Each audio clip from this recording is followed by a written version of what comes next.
नमस्कार, आपण पाहत आहात 7 महाराष्ट्राची न्यूज। पाटणच्या चाणस्मा तालुक्यातील जिल्ह्या गावात दहशतीचा नंगानाच पाहायला मिळाला। अचानक फॉर्च्युनर गाड्यांचा मोठा ताफातून उतरलेल्या गुंडांनी धुमाकूळ घातला। चक्क पोलिसांवर हल्ल्याचा प्रयत्न। हल्लेखोरांची संख्या मोठी असल्याने सुरुवातीला पोलिसांनीही माघार घेतली, मात्र हा बॅकफूट केवळ काही काळासाठीच होता। दुसऱ्याच दिवशी पोलिसांनी आपला खाकीची पावर दाखवली। विशेष पथके तयार करून या गुंडांचा शोध सुरू झाला आणि तब्बल 18 आरोपींना बेड्या ठोकल्या।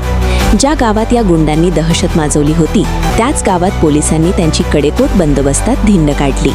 गुन्ह्याची पुनर्रचना रिकन्स्ट्रक्शन करून पोलिसांनी संदेश दिला की कायदा सर्वांच्या वर आहे। तुमचा बिझनेस वाढवायचा आहे?